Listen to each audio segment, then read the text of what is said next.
A'udzu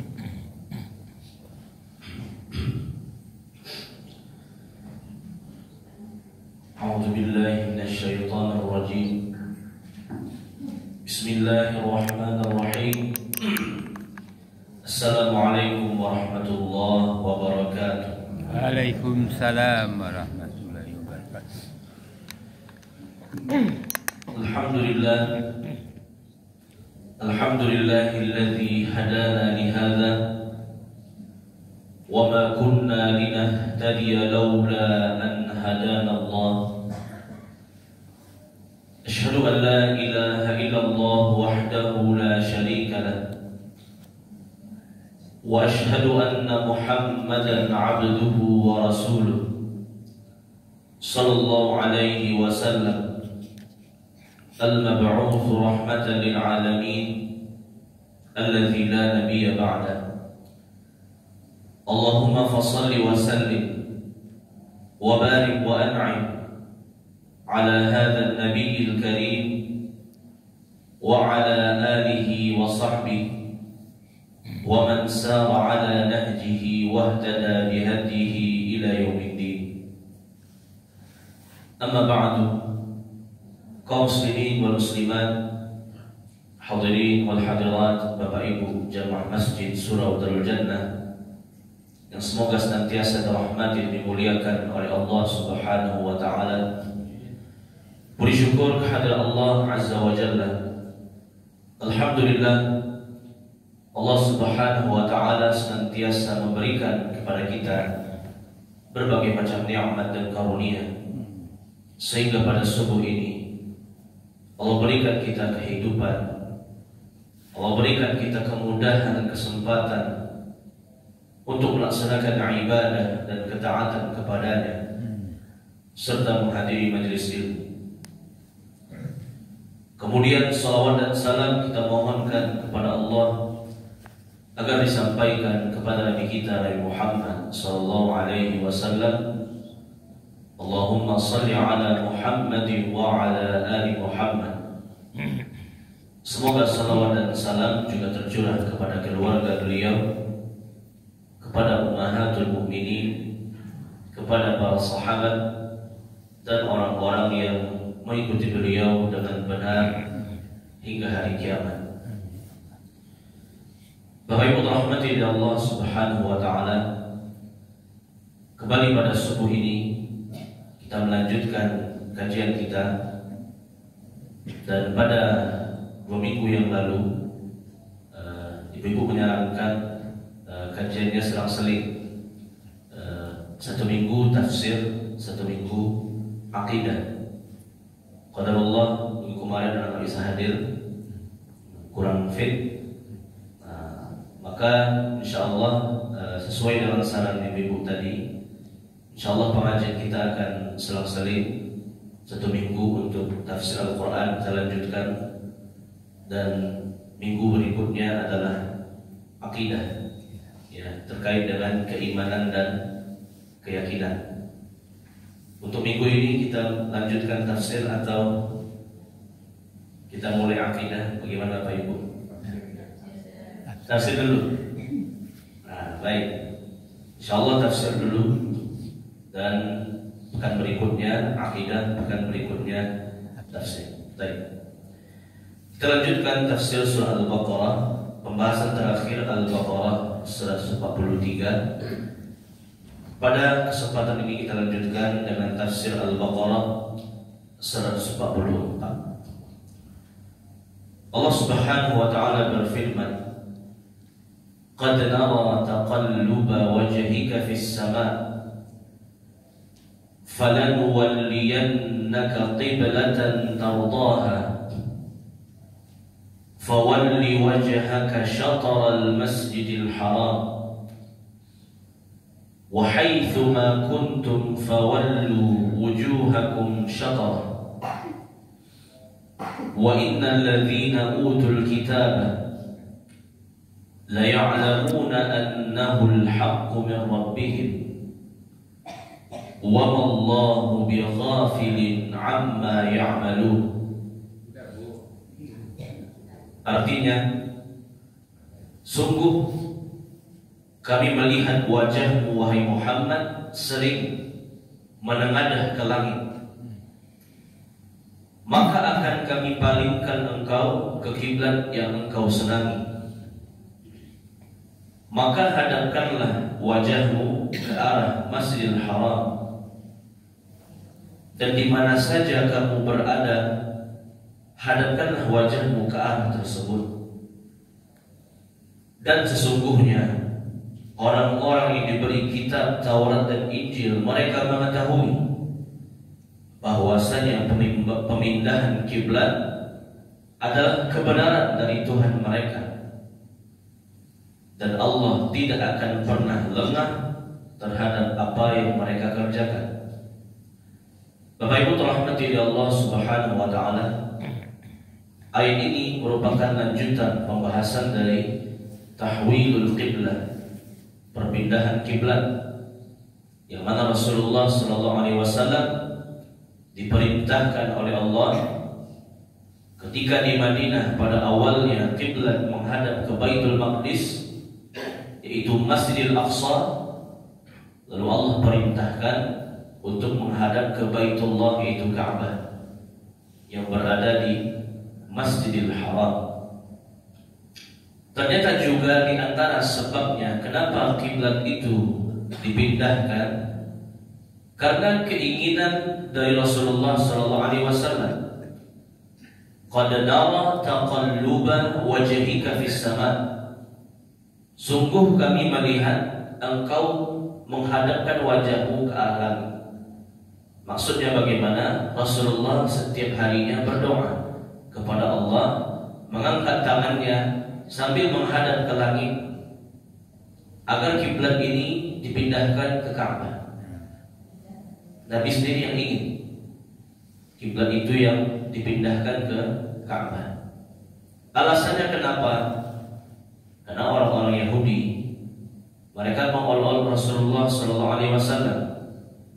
Bagi orang-orang Yahudi, Masjidil Aqsa itu adalah kiblat mereka. Jadi mereka mengatakan begini, Muhammad itu membawa agama yang benar, tapi kok kiblatnya ke arah kiblat kita? Nah, begitu kata orang-orang Yahudi. Sebenarnya itu hanya alasan saja. Orang-orang Yahudi mereka tahu kebenaran Islam, mereka tahu kebenaran Rasulullah sallallahu alaihi wasallam, mereka tahu kebenaran Al-Qur'an. Nah, namun mereka tetap membangkang.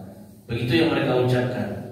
Muhammad katanya menyembah Allah, membawa agama yang benar, tapi kiblatnya kok ke arah kiblat kami. Begitu kata orang-orang Yahudi.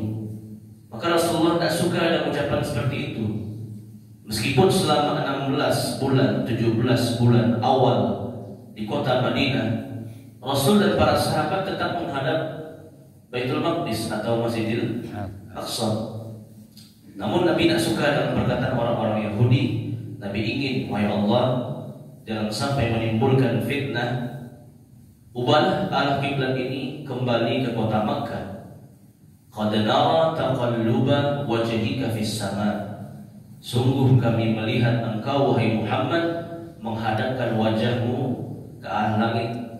Artinya apa? Nabi setiap hari berdoa menghadap ke langit, mengangkat tangannya, wahai Allah, segerakan pindah kiblat ini ke arah Masjidil Haram, agar orang-orang Yahudi tidak lagi punya alasan untuk tidak beriman pada Allah, tidak beriman kepada Rasulullah, agar mereka mau masuk dalam Islam.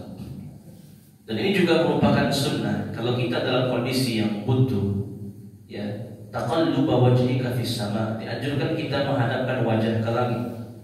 Rasul sering, ya, dalam kondisi susah, dalam kondisi sempit, ya, beliau berdoa mengangkat tangan menghadap ke langit. Ya, dalam kondisi apapun, terkadang Rasulullah menghadapkan wajahnya ke langit. Dalam kondisi berjihad, dalam kondisi berperang, Nabi berdoa menghadapkan wajahnya ke langit. Ya, karena Allah Subhanahu wa taala Al-Aliyyu Al-Azim, Allah yang maha tinggi, Allah yang maha besar. Nabi senantiasa menghadapkan wajahnya ke langit ketika berdoa. Ya, ini termasuk sunnah. Bahkan ketika perang Badar, Nabi itu berdoa menghadapkan wajahnya ke langit dan mengangkat tangannya tinggi-tinggi sampai ketiak beliau kelihatan. Saking tingginya Nabi mengangkat tangan menghadap ke langit. Apa yang diucapkan oleh Nabi, wahai Allah, pada perang Badar ini kami berperang, kami harus dimenangkan wahai Allah. Kalau tidak, siapa lagi akan menyembahmu di muka bumi ini? Jadi begitu. Ketika Nabi istisqa juga demikian. Hujan gak turun, ya, kemarau panjang, maka Nabi akan salat istisqa, kemudian berdoa meminta hujan kepada Allah. Nabi juga angkat tangan tinggi-tinggi, menghadapkan wajahnya ke langit. Nah, termasuk dalam perpindahan kiblat, Nabi sangat ingin kiblat itu pindah ke Ka'bah. Maka setiap hari Nabi menghadapkan wajahnya ke langit, mengangkat tangannya kepada Allah Subhanahu wa ta'ala. Dan ini juga diamalkan oleh para sahabat, oleh para tabi'in, oleh para tabi'ut tabi'in. Bahkan ada salah seorang ulama dahulu, ketika garamnya habis di dapur, sebelum mereka belanja ke pasar, mereka angkat tangan dulu pada Allah, menghadap ke langit. Wahai Allah, garamku habis nih di dapur. Wahai Allah, bumbuku habis di dapur. Padahal dia bisa belanja ke pasar, dia punya uang untuk belanja, tinggal beli apa yang dia butuhkan di pasar. Namun bentuk tawakal, bentuk berserah diri kepada Allah Subhanahu wa ta'ala, sebelum mereka membeli tersebut, mereka minta dulu ke Allah. Wahai Allah, lauk paukku habis, berasku habis, wahai Allah, aku minta kepadamu makanan dari sisimu. Sambil mereka mengangkat tangan, menghadapkan wajahnya kepada Allah Subhanahu wa ta'ala. Nabi-nabi terdahulu juga demikian. Ketika mereka dalam kondisi yang genting, mereka menghadap wajah ke langit, mengangkat kedua tangannya, memohon kepada Allah Subhanahu wa ta'ala. Ketika Ibrahim akan dicampakkan ke dalam api, beliau juga demikian, berdoa dengan sungguh-sungguh, menghadapkan wajahnya ke langit kepada Allah Subhanahu wa ta'ala. Kemudian beliau mengucapkan hasbunallah wa ni'mal wakil, cukuplah Allah sebagai pelindung. Akhirnya apa? Ibrahim selamat. Api yang panas menjadi dingin atas perintah Allah. Qulna ya naru kuni bardan wa salaman ala Ibrahim. Wahai api, kata Allah, dinginlah dan selamatkan Ibrahim. Ketika Nabi Musa dan pengikutnya dikejar oleh Fir'aun sampai ke Laut Merah, Nabi Musa alaihissalam angkat tangannya, berdoa pada Allah Subhanahu wa ta'ala. Allah berikan petunjuk, pukulkan tongkatmu ke lautan, terbelah lautan tersebut. Amma yujibul mutarra idza da'ahu wa yakshifus su' wa yaj'alukum khulafa'al ardh. Siapakah yang mampu mengabulkan doa orang-orang yang terjepit, orang-orang yang terdesak? Dia memohon, menghadapkan wajahnya kepada Allah, menghadapkan wajahnya ke langit, mengangkat kedua tangannya. Allah pasti akan mengabulkan. Dan dalam pengabulan doa itu butuh kesabaran. Sekelas Nabi Muhammad saja Allah memberikan ujian, apakah dia akan terus berdoa atau tidak. Telah terjelaskan bahwa Nabi menghadap kiblat ke Baitul Maqdis selama 16 bulan, 17 bulan. Nabi setiap harinya selama 17 bulan tersebut berdoa kepada Allah. Artinya Allah pasti mengabulkan. Namun terkadang Allah mengabulkannya tidak segera. Siapa yang lebih taat dibandingkan Nabi Muhammad SAW? Siapa yang lebih bertakwa dibandingkan Rasulullah SAW? Rasul saja berdoa dan langsung dikabulkan. Butuh waktu. Bukan berarti Allah nggak mampu. Allah ingin menguji hambanya. Apakah hamba itu serius berdoa, bermunajat, berdoa kepada Allah Subhanahu wa ta'ala atau tidak?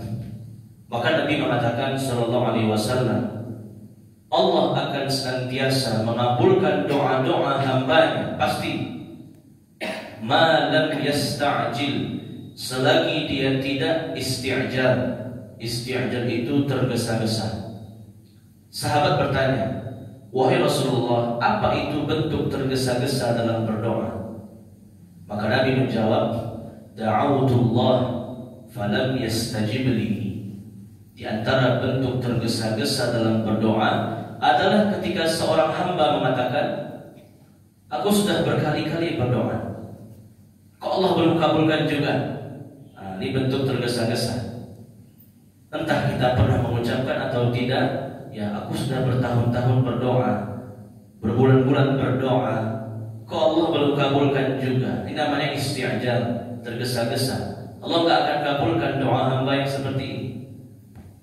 Tapi kalau seorang hamba khusyuk, setiap hari, setiap waktu berdoa kepada Allah, mengangkat kedua tangannya, apalagi menghadapkan wajahnya ke arah langit, percayalah, ud'uuni astajib lakum.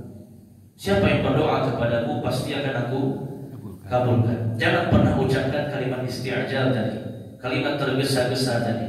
Da'awtullah falam yastajib li. Aku sudah berulang kali, sering kali, setiap salat, setiap ini itu aku berdoa, kok Allah belum kabulkan. Seandainya Nabi mengucapkan kalimat itu, mungkin Allah tak akan kabulkan juga, sekelas Nabi sekalipun. Tapi Nabi terus bersabar. Taqalluba wajhika fis sama. Engkau terus menghadapkan wajah ke langit, tak pernah mengeluh, tak pernah tergesa-gesa. Engkau bersabar berdoa kepada Tuhanmu, wahai Muhammad. Apa ganjarannya? Falanuwalliyannaka qiblatan tardaha. Sebagai balasannya, wahai Muhammad, karena engkau sungguh-sungguh berdoa kepadaku, aku akan anugerahkan apa yang kamu minta. Aku akan palingkan kiblat itu ke arah yang kamu inginkan, yaitu ke arah Makkah, ke arah Ka'bah.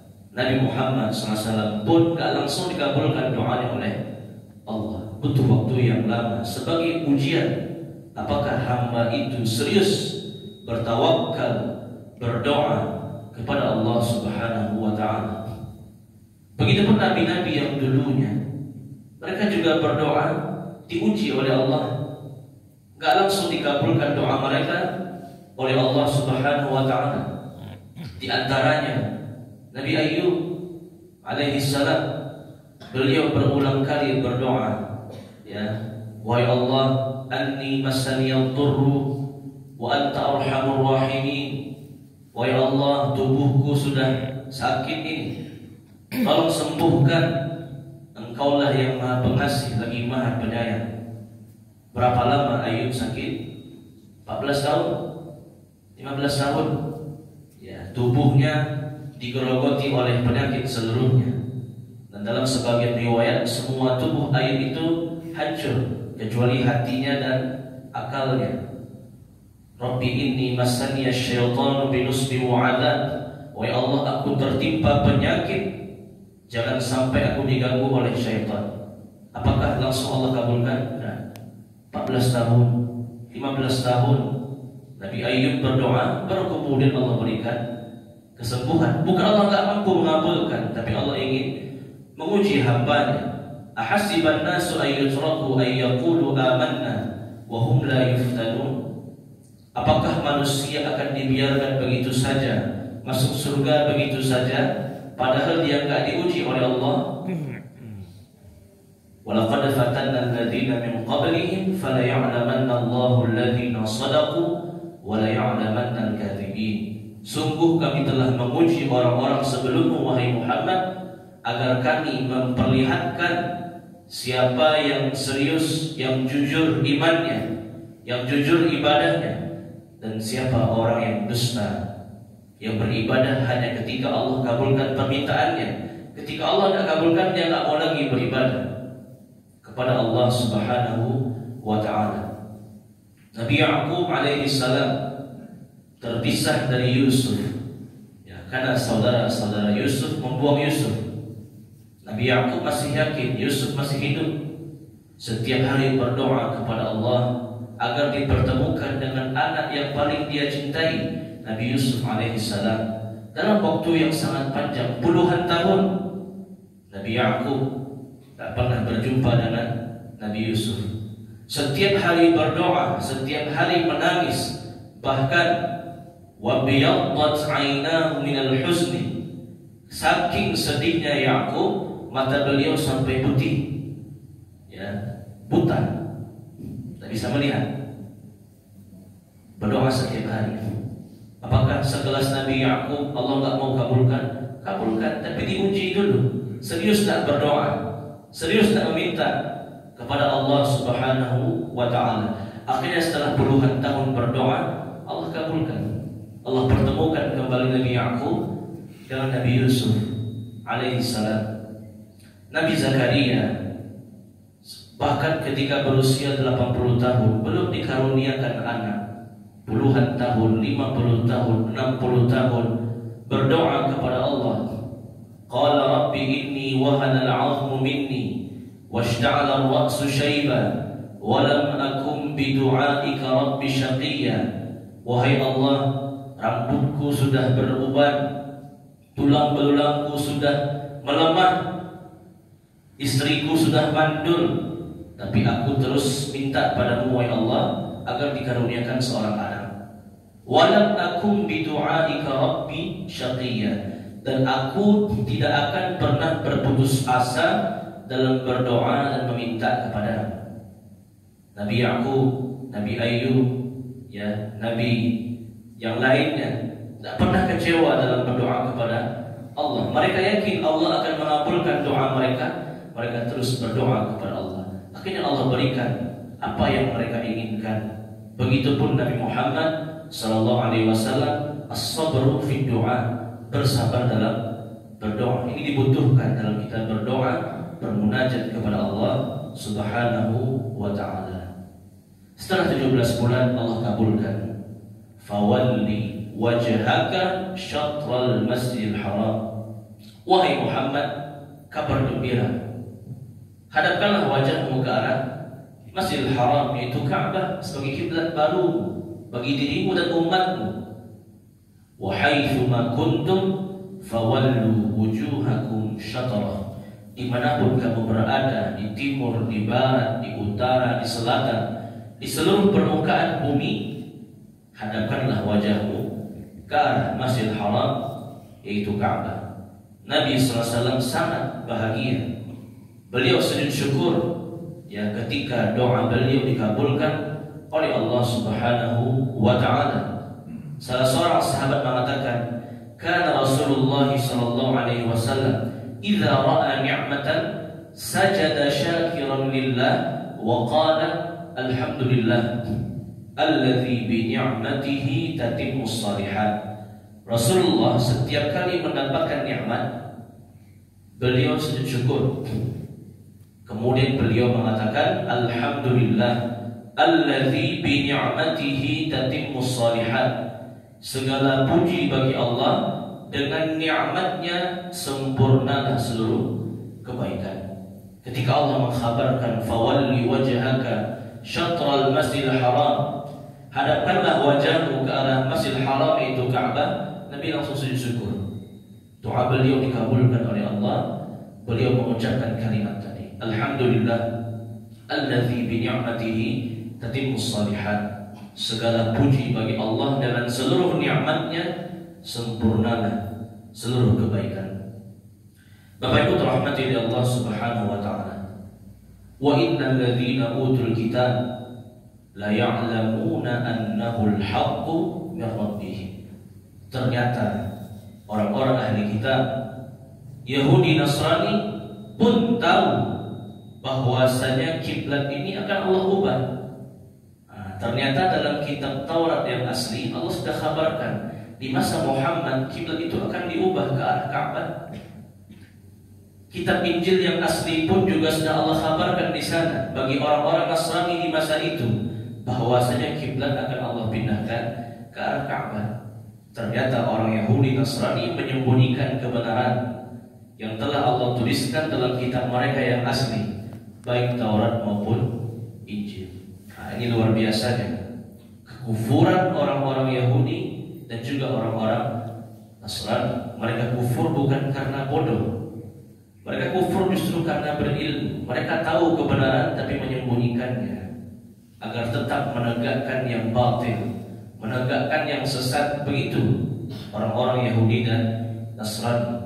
Dalam kitab Taurat dan Injil yang asli Allah telah kabarkan akan diutus seorang Rasul yang bernama Muhammad, yang akan berhijrah ke kota Madinah, yang akan salat menghadap Baitul Maqdis selama 17 bulan, kemudian Allah pindahkan kiblatnya ke arah Ka'bah. Sudah Allah sebutkan di Taurat maupun Injil. Ternyata mereka menyembunyikan kebenaran yang telah Allah maktubkan. Ya, la yaktumunal haqqa min rabbihim. Mereka betul-betul menyembunyikan kebenaran dari Tuhan mereka. Wa Allahu bighafilin amma ya'malun. Dan Allah tidak akan pernah lalai dari apa yang mereka kerjakan. Bapak Ibu rahmati Allah Subhanahu wa taala, inilah kajian tafsir kita pada subuh ini, Al-Baqarah 144. Pelajaran yang dapat kita ambil yang pertama adalah perpindahan kiblat ini termasuk di antara sebabnya adalah keinginan Rasulullah SAW agar tidak menjadi fitnah.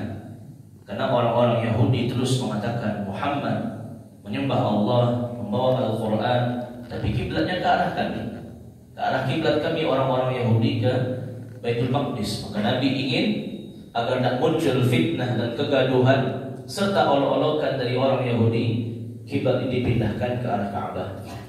Yang kedua adalah bersungguh-sungguh dalam berdoa kepada Allah Subhanahu wa taala. Kalau bisa mengangkat kedua tangan menghadapkan wajah ke langit sebagaimana diamalkan oleh Rasulullah sallallahu alaihi wasallam dan nabi-nabi yang terdahulu. Allah pasti akan mengabulkan, namun Allah akan menguji hamba-hambanya. Siapa yang sungguh-sungguh dan bersabar dalam beribadah serta bermunajat kepada Allah Subhanahu wa taala. Yang ketiga, perpindahan kiblat ini telah Allah tuliskan dalam Taurat yang asli dan juga Injil yang asli. Namun orang-orang Yahudi dan Nasrani mereka menyembunyikan kebenaran yang telah Allah sampaikan. Allah taala alam bisawab. Silakan yang Bapak Ibu yang bertanya, tafadhal. Silakan. Ini kan dulu kan dibuat oleh Nabi Adam. Kemudian dibuat oleh Nabi Ibrahim seperti anak-anak. Jadi Nabi dulu kemana dia menghadap dulu? Baik.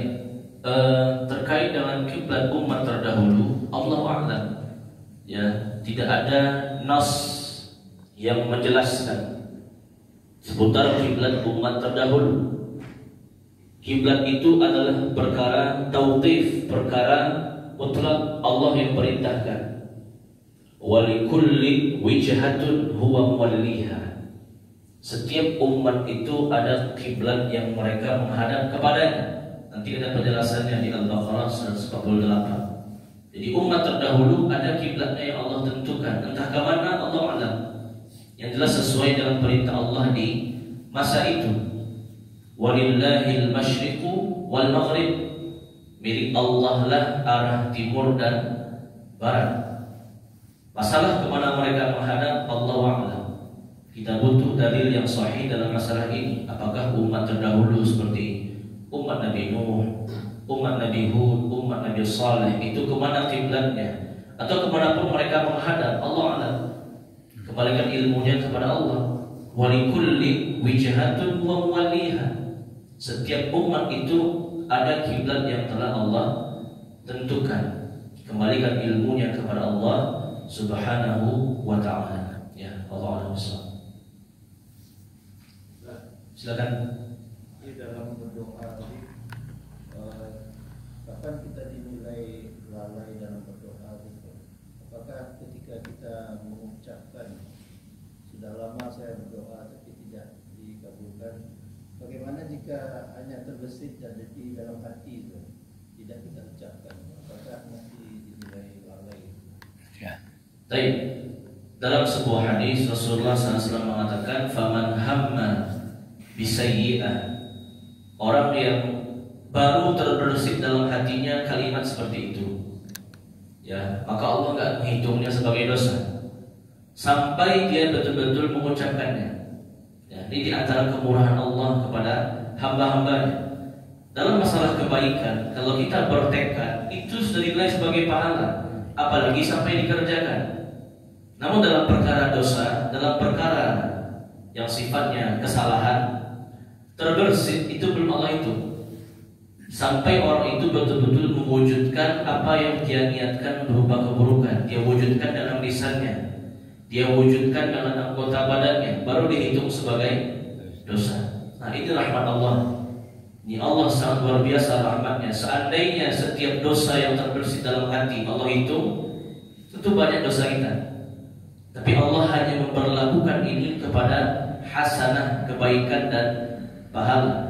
Kata Nabi SAW, siapa saja yang punya keinginan berbuat kebaikan dan dia belum mewujudkannya, baru sebatas niat atau tekad, Allah sudah menghitung sebagai pahala, satu pahala. Kalau dia wujudkan, pahalanya akan dikali 10, bahkan dikali 700, bahkan lebih daripada itu. Adapun apabila seorang hamba terniat, tergerak hatinya seperti tadi, muncul rasa putus asa dalam hatinya, kok Allah belum kabulkan juga misalkan, tapi dia belum mengucapkannya dengan lisannya. Nah, selagi nggak dia perturutkan, tidak dia ucapkan, insya Allah nggak dicatat sebagai keburukan. Tapi kalau dia perturutkan, terus diikuti perasaannya, akhirnya terucap juga, baru dihitung sebagai kesalahan. Dan manusia itu wajar muncul hal-hal yang buruk dalam hatinya. Wajar, manusia itu punya hawa nafsu. Hawa nafsu itu memerintahkan kepada keburukan. Inna nafsa la'ammaratun bisu. Sesungguhnya hawa nafsu terus mengajak kepada keburukan, kedurhakaan. Dan juga manusia punya hati, dan hati itu rentan dimasuki syaitan. Alladzi yuwaswisu fi sudurin nas minal jinnati wan nas. Setan yang selalu memberikan was-was ke dalam jiwa manusia. Yang gak ada bisikan keburukannya hanya para nabi dan rasul, itu gak ada bisikan keburukannya. Hati mereka suci, hati mereka bersih. Kalau bukan nabi dan rasul, pasti ada bisikan kebaikan dan bisikan keburukan. Apakah setiap muncul bisikan keburukan kita berdosa? Enggak. Selagi gak diperturutkan dan tidak diwujudkan dalam perbuatan. Ya, tapi kalau bisikan kebaikan muncul, itu sudah dihitung sebagai pahala. Alhamdulillah. Apalagi kalau dia kerjakan, semakin dilipat gandakan pahalanya oleh Allah. Setiap muncul perasaan itu hilangkan. Kata Nabi SAW dalam sebuah hadis, apabila muncul dorongan untuk berbuat keburukan, fa'innahu minasyaitan, ketahuilah itu berasal dari setan. Falyata'awwadz billah, segera dia berta'awudz. A'udzubillahi minasyaitonir rajim. Langsung ucapkan. Jangan diperturutkan, ya, bisikan-bisikan keburukan dalam hati maupun pikiran. Muncul itu segera sadar, oh ini kekuatan setan nih. Segera ta'awudz. Falyata'awwadz billah, berlindunglah kamu kepada Allah. Ucapkan a'udzubillah, atau a'udzubillahi minasyaitonir rajim, atau a'udzubillahi as-sami'il 'alim minasyaitonir rajim. Ucapkan segera. Insyaallah hal seperti itu akan hilang dari hati kita. Tapi kalau diperturutkan, dipikir-pikirkan, oh ini bahaya, akan terus muncul was-was dan lama-lama akan terwujud dalam lisan dan perbuatan kita. Ya, Allah Subhanahu. Silakan. Ini Ustaz, terkait dengan Palestina Ustaz. Kadang-kadang kan timbul di hati kita, kenapa Allah tidak hancurkan Israel? Apakah itu termasuk Ustaz? Ya, Allah la yus'alu amma yaf'alu. Allah itu tidak bisa ditanya perbuatannya. Ini dalam masalah takdir. Allah itu menetapkan segala sesuatu dengan ilmunya. Ya, bukan sembarangan. Pasti ada hikmah di balik itu semua. Innallaha la yadhlimu mithqala dzarrah. Allah tidak akan pernah menzalimi hambanya sedikit pun, meskipun sebesar biji zarrah. Itu yang pertama. Takdir Allah selalu adil, pasti ada hikmahnya. Kenapa seperti ini, kenapa seperti itu kembalikan urusannya kepada Allah. Yang kedua, orang yang beriman, apapun kondisi hidupnya, selagi dia beriman, itu semua adalah kebaikan. Meskipun dia diuji, meskipun dia susah, meskipun dia sempit, orang beriman selagi dia tetap beriman, apapun yang dia terima dalam kehidupannya adalah kebaikan. Orang beriman dalam kondisi yang sehat walafiat, dalam kondisi kaya, dalam kondisi lapang, selagi dia beriman itu kebaikan untuknya. Termasuk orang beriman yang hidup miskin, yang hidup susah dan lain sebagainya, itu pun kebaikan untuknya selagi dia tetap beriman. Adapun orang kafir sebaliknya, apapun kondisi hidupnya, susah, sempit, kaya, miskin, itu keburukan baginya. Jadi kita sebagai orang beriman bersyukur, apapun yang kita terima dalam hidup kita, itu semua adalah kebaikan. Contoh seperti orang-orang di Palestina, kita melihatnya buruk, yang mereka susah, dibombardir, dijajah, dibunuh, dibantai dan lain sebagainya. Tapi bagi Allah itu kebaikan bagi mereka. Kenapa? Mati syahid. Ya, mati syahid itu baik atau tidak? Baik. Orang yang mati syahid, kata Nabi SAW, seluruh dosanya Allah ampuni, terbebas dari azab kubur. Ya, mereka masuk surga tak perlu dihisab lagi, langsung masuk surga tanpa dihisab, tak perlu ditimbang lagi amalnya, langsung masuk surga. Dan mereka pun bisa memberikan syafaat kepada 70 orang anggota keluarganya. Bahkan orang-orang yang mati syahid, kata Nabi dalam sebuah hadis, mereka ingin kalau bisa 10 kali lagi mati syahid. Karena semakin sering mereka mati syahid, semakin tinggi derajat surganya. Berarti ada kebaikan. Ada kebaikan di balik itu yang Allah inginkan untuk mereka, supaya mereka mati syahid mendapatkan surga yang tinggi di akhirat. Dan juga kehidupan sebenarnya adalah kehidupan akhirat. Ya, makanya ada kehidupan akhirat, karena nggak semua kezaliman dibayar di dunia. Itu gunanya ada kehidupan akhirat. Nanti semuanya akan dibalas, semuanya dengan sempurna di hari kiamat berupa kebaikan dan keburukan. Memang kita sedih, memang kita ya kasihan melihatnya. Namun Allah mungkin ingin sesuatu yang lebih baik daripada itu. Wa asa an takrahu syai'an wa huwa khairul lakum, wa asa an tuhibbu syai'an wa huwa syarrul lakum. Boleh jadi sesuatu itu buruk di matamu, padahal ada kebaikan di belakangnya, kata Allah. Dan boleh jadi kamu mencintai sesuatu padahal di belakangnya ada keburukan. Wallahu ya'lamu wa antum la ta'lamun. Allah lebih tahu masalah takdir, sedangkan kamu tidak mengetahuinya.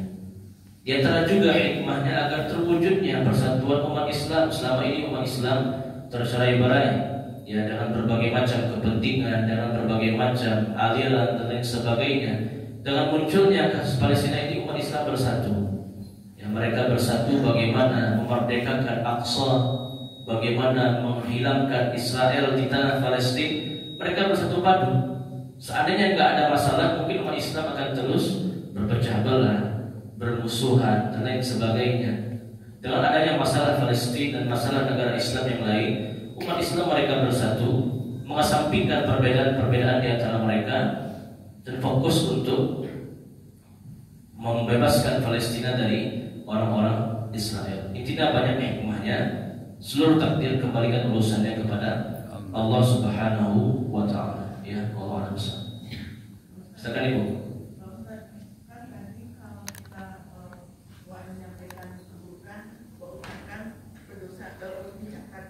Ya. Kami itu ibu-ibu kok kalau ngomel di belakang tuh, oh kan sambil nyapu nih, dia 40 lagi kalau masak di sini tidak lama ya. Kita nggak dengar Pak, tapi kita ngomel gitu Pak. Itu pasang hati Pak ya. Iya. Dan hal lain juga ada kali ya. Iya, betul. Tapi orangnya tidak dengar gitu ya. Iya, kalau muncul segera dihilangkan, jangan diperturutkan.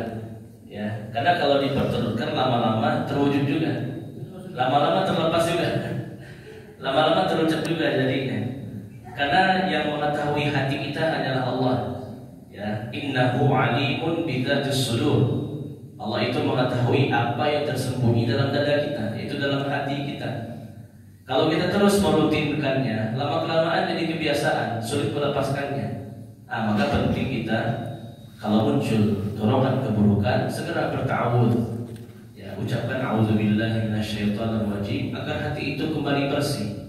Jangan diperturutkan, meskipun nggak dihitung sebagai dosa, tapi lama-kelamaan terus itu saja. Akhirnya jadi kebiasaan, jadi watak, sulit diubah nanti. Apalagi sudah bertahun-tahun seperti itu. Nah, maka kita segera kembali pada Allah, ta'awudz. Ya, a'udzubillahi minasyaitonirrajim, agar Allah menghilangkan hal-hal yang negatif, yang buruk dalam hati kita. Apalagi Rasulullah dalam sebuah hadis mengatakan, manusia itu sebenarnya punya 3 sifat buruk dalam hatinya. Yang ini tidak mungkin manusia terlepas daripadanya, tapi dia harus mengendalikannya. Yang pertama, hasad, ya, iri dengki. Itu pasti manusia punya dalam hatinya. Namun ada yang memperturutkannya, ada yang bisa membatasi jiwanya. Apalagi melihat orang yang mungkin lebih dari segi dunia, terkadang muncul iri, muncul dengki. Manusia semuanya punya, kata Nabi. Tapi siapa yang bisa mengendalikan itu yang bagus. Siapa yang memperturutkan, itulah yang celaka. Yang kedua adalah tatayur. Tatayur itu pesimis, tidak bersemangat, tidak optimis, memandang sesuatu itu negatif. Itu juga manusia punya. Yang ketiga, su'udzan, berprasangka buruk. 3 ini pasti manusia punya, kata Rasulullah SAW. Iri dengki, pesimis, dan berprasangka buruk pasti manusia punya. Kata Nabi, beruntunglah orang yang mampu mengendalikan sifat ini. Kalau dihilangkan 100% mungkin sulit, tapi dikendalikan bisa. Kalau kita bersandar kepada Allah, berta'awudz, setiap muncul sifat-sifat ini kita segera berlindung pada Allah dari godaan setan. Dan merugilah orang-orang yang memperturutkannya. Lama-kelamaan menjadi kebiasaannya, jadi akhlaknya. Setiap dia memandang sesuatu dengan iri dengki, dengan berprasangka buruk, dan dengan pesimistis. Ini sifat yang ada pasti dalam jiwa manusia. Kita harus melawan sifat buruk kita ini, berlindung pada Allah Subhanahu wa Ta'ala dari sifat-sifat yang buruk. Bahkan Nabi saja yang gak punya sifat buruk terus berlindung kepada Allah. Allahumma fatiras samawati wal ard, alimal ghaibi wasyahadah, Rabba kulli syai'in wa malika, a'udzu bika min syarri nafsi wa min syarri syaitani wa syirki. Ini doa yang sering diucapkan oleh Nabi ketika zikir pagi dan petang. Wahai Allah, pencipta langit dan bumi, Rabbnya seluruh alam semesta, a'udzu bika min syarri nafsi, aku berlindung kepadamu dari keburukan jiwaku, wa min kulli syaitani wa syirki, dan aku berlindung kepadamu dari keburukan setan dan bala tentaranya. Syarri nafsi, keburukan jiwaku. Setiap kita punya sifat buruk, namun kita harus melawannya, kita harus mengendalikannya. Jangan diperturutkan. Mau laki-laki mau perempuan sama, pasti dia punya sifat buruk. Terutama yang 3 tadi, iri dengki, pesimis, berprasangka buruk, pasti manusia punya.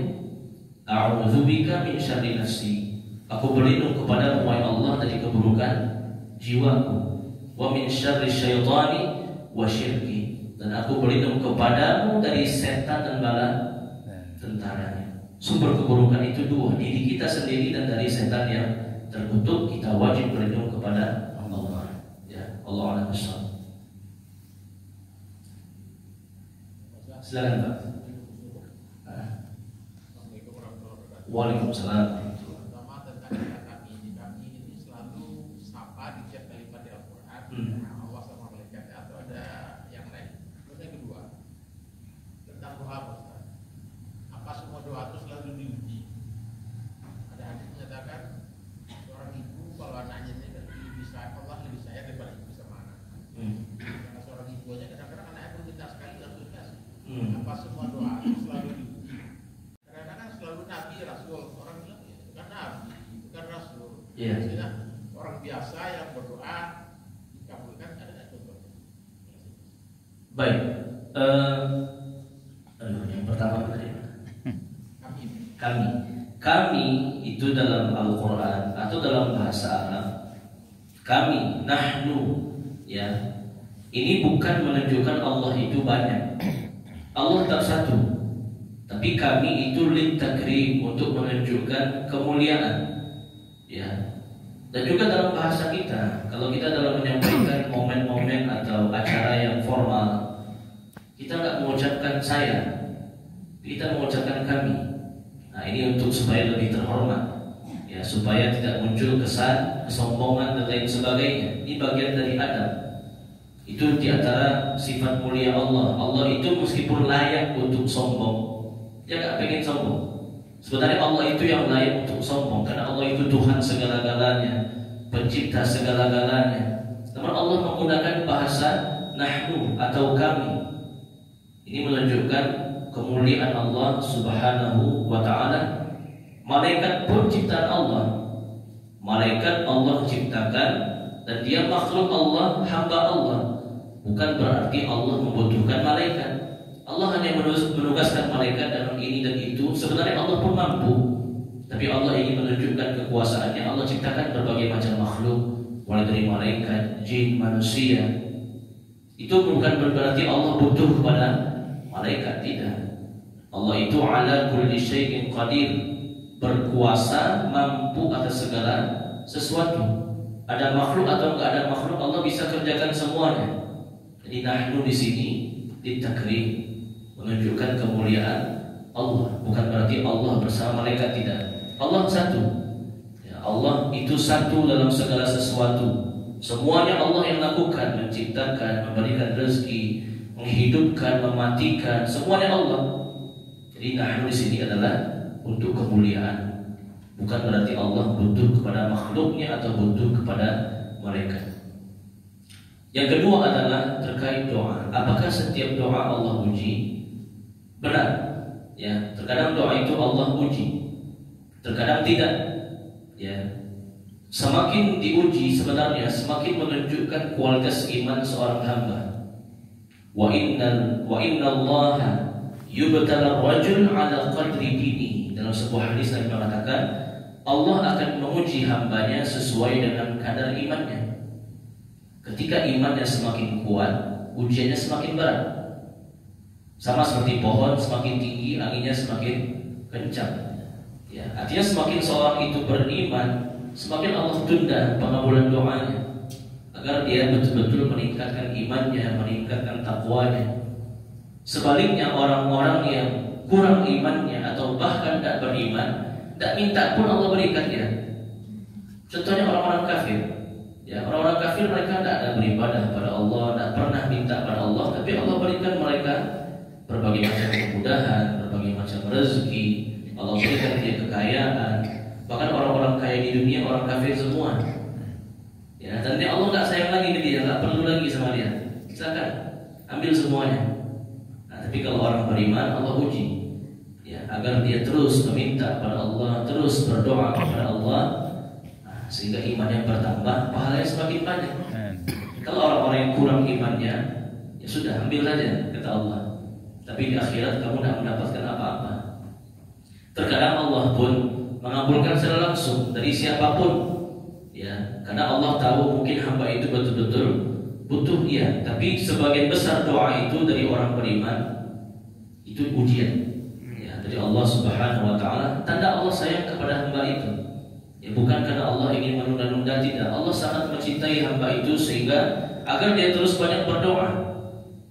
Karena kalau diberikan langsung, terkadang manusia ini kalau diberikan langsung dia udah lupa lagi. Ya, contoh seperti Qarun dulu, dia miskin, terus berdoa Allah berikan, diberikan harta lupa dia kepada Allah Subhanahu Wa Taala. Dan Allah juga telah mengkhabarkan, ya, la'in ataitana salihan lanakunanna minasyakirin. Manusia itu biasanya kalau berdoa pada Allah, wahai Allah, kalau Engkau kabulkan doaku, aku akan berbuat kebaikan, aku akan bersedekah, aku akan macam-macam, banyak angan-angannya. Falamma atahum min fadlihi bakhilu bihi wa tawallaw wa hum mu'ridun. Tatkala manusia mendapatkan apa yang dia inginkan, bakhilu bihi, mulai dia pelit. Awalnya dia miskin, wahai Allah, aku ingin harta, aku ingin kaya, nanti aku akan berinfak. Ketika Allah berikan, bakhilu bihi, kata Allah, dia akan bakhil, dia akan kikir. Ini harta yang aku kumpulkan, tidak mungkin aku infakkan semuanya. Wa tawallaw, mulai dia berpaling dari Allah. wa hum mu'ridun, dan dia meninggalkan agama. Jadi begitu hikmahnya. Kok orang beriman itu lama Allah kabulkan doanya? Allah ingin terus melihat dia beribadah, karena kalau diberikan nanti dia bisa lari dari Allah. Adapun orang kafir, orang yang kurang imannya, kenapa cepat sekali Allah kabulkan doanya? Karena Allah nggak suka lagi dengan dia. Allah nggak mau lagi dengan dia. Biarkan saja dia nikmati kehidupan dunia dengan segala perhiasannya. Nanti di akhirat dia nggak mendapatkan apa-apa. Nah, ini hikmahnya. Hikmah kenapa Allah menunda pengabulkan doa sebagai ujian keimanan dan sebagai bukti cinta Allah kepada hamba tersebut. Ya, Allah Al-Misal. Bahkan di antara orang-orang soleh pun tak Allah kabulkan doanya. Contoh siapa? Istri-istri Nabi. Ya, istri-istri Nabi itu berdoa mohon karunia anak. Aisyah, Ummu Salamah, Hafsah, mereka istri Nabi loh. Kalau kabulkan, sampai Nabi meninggal mereka tak punya anak. Istri Nabi yang punya anak cuma Khadijah. Setelah itu nggak ada yang punya anak. Mau itu Aisyah, mau itu Hafsah, Ummu Salamah, Juwairiyah, nggak ada yang punya anak. Mereka pengen punya anak. Nah, Allah kabulkan segitunya. Ya, kalau kita melihat dengan kacamata kita, kok tega Allah ya. Istri Nabi kok tak dikasih anak. Tapi Allah ingin menguji hambanya. Wa innal nas la yubdala biqadri dini. Sungguh manusia akan diuji dengan kadar imannya. Semakin kuat imannya, semakin kuat ujiannya. Ya, Allah Al-Misal. Kita cukupkan. Mohon maaf waktu yang panjang lebar. Ya, mudah-mudahan bermanfaat, dapat kita pahami, dapat kita amalkan, dan semakin kita serius sungguh-sungguh dalam berdoa kepada Allah Subhanahu Wa Taala, Allah pasti akan mengabulkan. Barakallahu fikum. Terlebih terkurang mohon dimaafkan. Subhanakallah bihamdik, asyhadu an la ilaha illa anta, astaghfiruka wa atubu ilaik. Wa sallallahu ala nabiyyina wa rasulina Muhammad wa ala alihi wa sahbihi wa akhiru da'wana alhamdulillahi rabbil alamin. Wabillahi taufiq wal hidayah. Assalamualaikum warahmatullahi wabarakatuh. Waalaikumsalam warahmatullahi wabarakatuh. Terima kasih banyak Ustaz Sultan Syajan Tafsir 144. Demikian.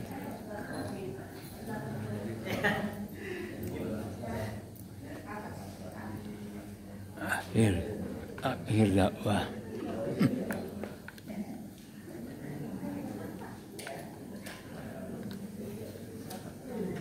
Oh, makasih. Halo, makasih banyak Ustaz. Assalamualaikum. Waalaikumsalam Ustaz. Haji.